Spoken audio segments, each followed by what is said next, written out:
parce que boo xoolee Ousmane Sonko au départ diine la ñu jaay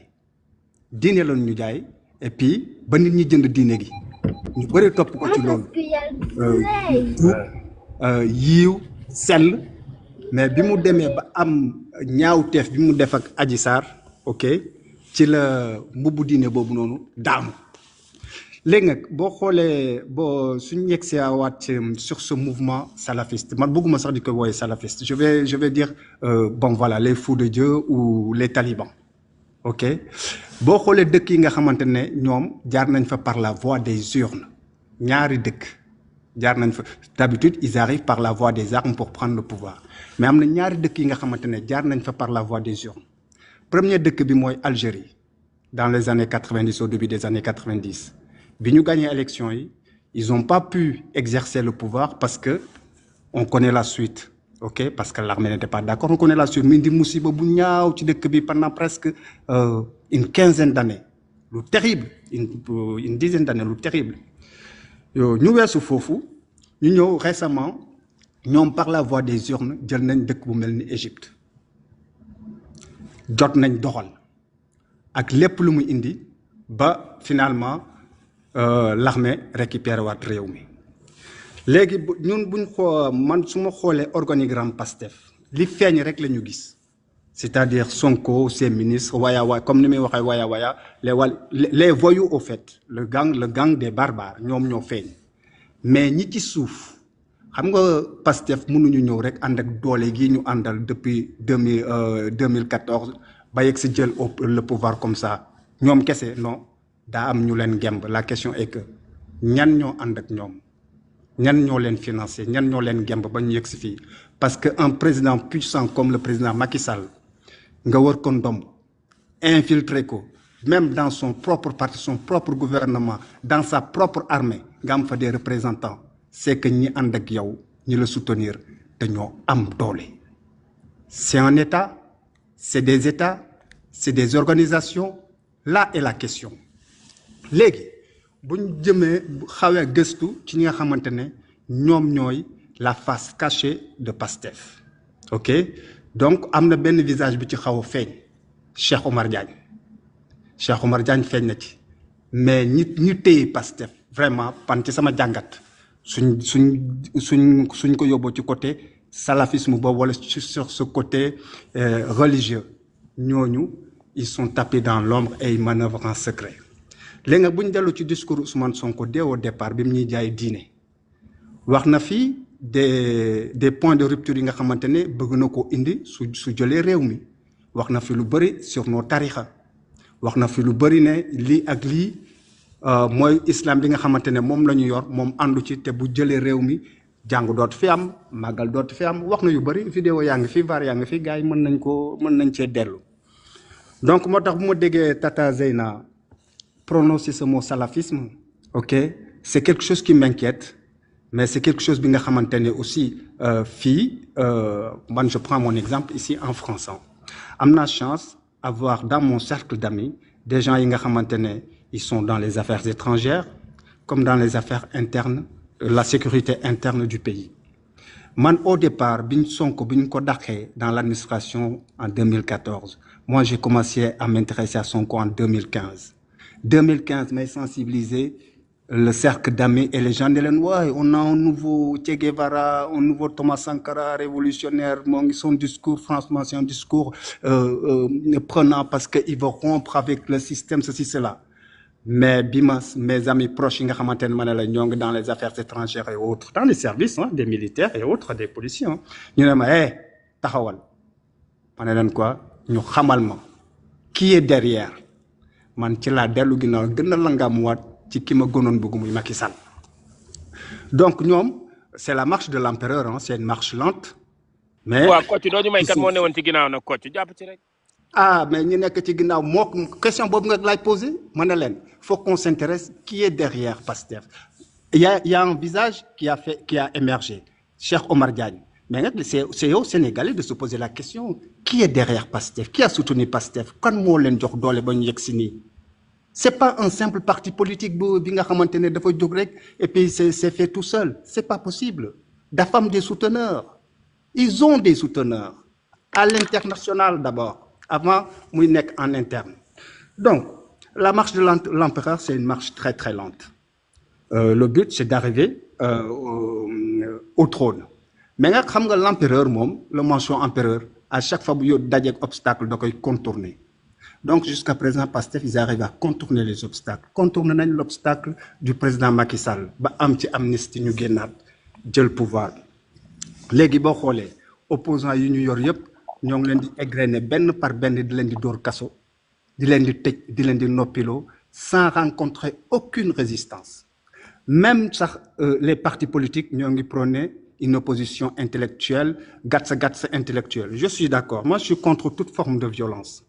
Mais quand même, il va falloir un moment qu'on utilise d'autres moyens non violents pour s'opposer à cette volonté de Pastef, de Sonko, de taire toutes les voix dissidentes. Parce que la dictature, elle est là. Hein? Donc, commencez par Barth, Diaye Koudole Djellep, Abdou Nguer, on sait la suite, Moustapha Diakhaté, voilà, Lat Diop, Farba Ngom, j'en passe et j'en passe. Abou Diallo, même dans les médias, tous les journalistes ont peur. Quand ils développent info, même quand tu es plateau, ils mesurer ses paroles parce que ils ont convoqué là. Cette peur tétanise toute la société sénégalaise. Ben opposition rek modeste, yow mi talibé ak ñi nek à l'extérieur, ñom ñoo am cette liberté de ton di wax. Kenn loon Aïssatou Diop Fall tej nañ télé. Donc tey bu ñu seetaanee ñu jël Badara Gadiaga convoqué ko j'espère que du weesu foofu noonu mais bu ñu seetaanee ba ñu ne ko rap il va rester quoi comme voix dissonante ok ñu nekk ci diaspora bi yéen ñi nekk ci seen panel yi comme toi Talibé on a beau parler on a beau dénoncer mais kooku terewul Pastef et Ousmane Sonko ñu dérouler seen plan. Mais donc oui. Vraiment, j'aurais bien aimé que quand tu développes quand même, que tu relates les faits, que tu ne fais pas des allégations seulement pour les gens qui t'écoutent, mais que tu reviennes sur les faits. Moi, je vous ai écouté pas coupé la parole. Je trouve ça quand même... Je ne vous ai pas coupé la parole. Ouais, je suis désolé, mais je vous relance seulement. Non, vous n'avez pas besoin de me relancer. Il y a un modérateur qui peut me relancer. Oui, mais ça serait quand même important de relater les faits. Vous avez cette manie de faire sortir les gens du sujet. Laissez-moi développer. Les faits sont là. Les Sénégalais vivent les faits. Les Sénégalais le vivent. On a vu tous les gens là qui sont emprisonnés. C'est pas des faits. La cherté de la vie, c'est pas des faits. Le Premier ministre qui va à l'Assemblée, qui invective les gens, les partisans du Pastef qui arrivent à l'Assemblée, qui insultent les députés du peuple, qui leur empêchent de prendre la parole. C'est des faits palpables. D'accord? Maintenant, vous me laissez parler. Parce que je vous ai écouté royalement. D'accord? Très bien, merci. Maintenant, Bougnou Yexé, sur le cas Badara Gadiaga, ok? Une voix qui fait trembler le Pastef, hein? Parce qu'on a vu que rien que Gadiaga, ses prises de parole hebdomadaires, une fois par semaine, a fait paniquer le porteur de leur pseudo-loi interprétative d'interprétation, hein? L'ingénieur Amadouba, Bamo amende loi 3 fois. Rien que Badara Gadiaga les empêche de dormir. Donc, Koku,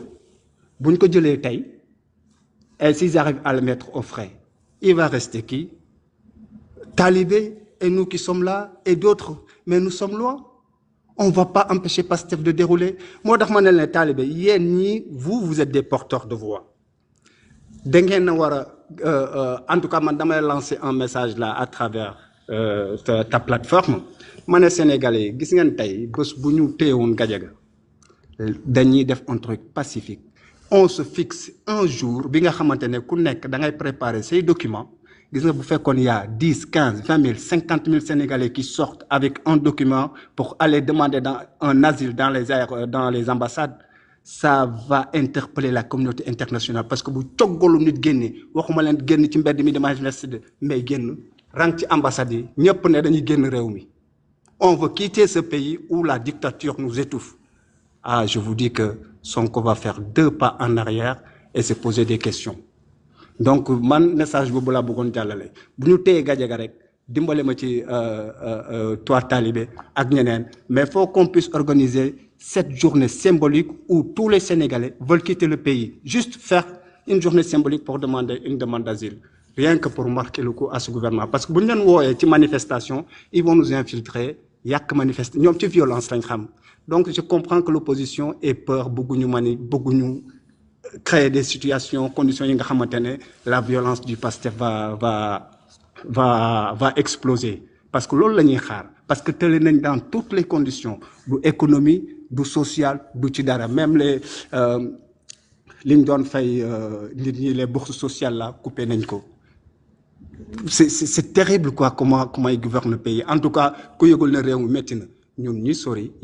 malgré tout, ici en Europe, nous sommes dans des conditions très très bien, hein, mais nos familles qui sont restées là-bas, nos amis qui sont restés là-bas, 100 euros, 100 euros, bobu sax boko joxone dina ci content fàcc ay soxlaam léegi da nga ko koy jox motatu ko sax pour fàcc ay soxlaam tellement le coût de la vie a augmenté, l'électricité lépp a yokk.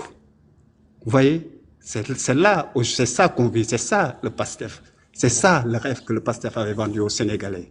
Attention, merci beaucoup Talibé.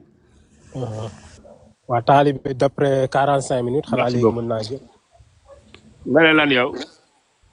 Mané depuis 45 minutes maa ngi xaar xanaa léegi mën naa jël. waaw yow ñu ngi def 2 heures de temps rek waaw waxal. waaw bon maa ngi leen di nuyu di leen ziar ba sànq li nga ma doon wax xam naa bu fekkee damay def haut-parleur comme ni ma def nii pour mën a interagir xam naa du yàgg ñi dàq ma quoi parce que des fois damay def ku fi rien que pour rester scotché parce que live bi dafa am solo ay ardo dañ fiy nekk di wax lu am solo ak yow tamit ay républicain mais waxewuma foo xamante ni kenn liggéeyul ñëppay liggéey mais am ñoo xam ne guddi la ñuy def ñi fajar ñi 8h 14h 6h 14h mais man 8h ba 18h laay def quoi am ñoo xam seen liggéeyu bopp la ñu yor comme yow foofu rek laay waxee quoi mais ñëppay liggéey bon li ma doon wax foofu noonu rek kàddu yi sànq waa ji wax